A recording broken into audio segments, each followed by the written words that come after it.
You want to know if you're a terrible player, don't you? Yeah. Well, we're going to talk about it. We're going to talk about the common mistakes that D&D players, Pathfinder players, all tabletop players do and make them bad players, that make them terrible players, okay? It's very short, going to be brief, and I just want to put out there, if you are one of these people and you don't know it, but I think most of you do know it, but if you don't know it, someone should be telling you, because when we're playing these tabletop games, we all gather around this table. We want to have a good time. Some of us put 3-4 hours. Some people have like 8-hour games, and I don't know how y'all do it, but if you have someone at that table who's a terrible player, it sucks, right? They do so much crappy stuff, and it just ruins that experience, and I want to try to stop that. So let's get on with it. I personally want to knock out the biggest one, and I'm sure many people are guilty of it. That's hogging the spotlight. You people suck, okay? You are playing a team-based game. A group of people as a team are playing this tabletop game. We're all supposed to have a good time. And the people who want all the spotlight, I want to RP. I want to do all the combat. Hey, everyone, look at me. La-dee-da. Dude, stop. All the players should be saying something, but primarily the DM should be the one who's like, yo, chill out. And if they want to act like a child, then treat them like a child and put them in timeout. It's the DM's job to protect the fun. We're just trying to have fun. Stop being a douchebag. Quit it.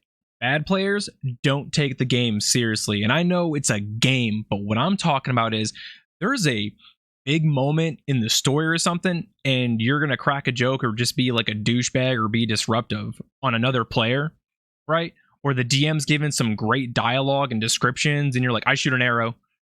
Like, what, dude, this is the boss. Yeah, but I'm going to shoot the arrow. And it just ruins it for everyone. It's very disruptive. We're all here to have a good time. I'm going to say that many times because it's true. People, if you're taking away the experience from others, you're not a good player. We all want to experience the fantasy.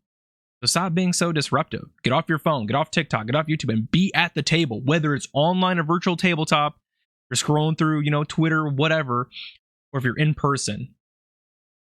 Give it the attention it deserves. So what I'm about to say, a lot of people won't like because they didn't like it, and I mentioned this in a previous video, and that is, you don't make a good character.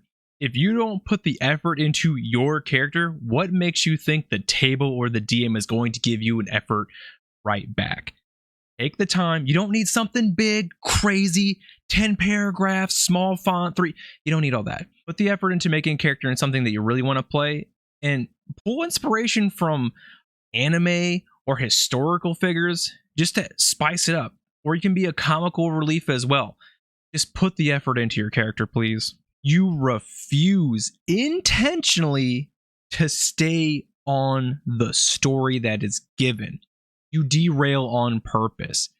This makes it so hard for the DM to keep track of what's going on, and it'll probably confuse the table and the players of everything. If you're out there, look, dude, things happen, games get derailed, but they can get put back on the general direction of what needs to get done. But if you're out there derailing on purpose and doing wild stuff, just make it difficult just for the fun of it, just to see your DM suffer, dude, you're an ass. The last one is, you don't want to work as a team. You are prioritizing harming the team. You don't want to cooperate. You're not a group, right?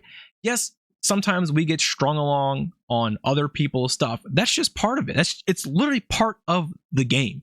If you want to do your own thing, why aren't you playing a video game by yourself? Why are you here? Are you trying to just make people miserable?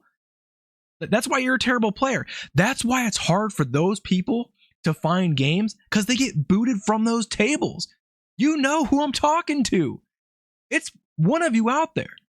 If you're like, man, I can't find a table because nobody likes the way I play, because you suck, right? You're in this list of stuff. Come on. This is all common sense stuff, and I'm just trying to tell you, I'm trying to help you.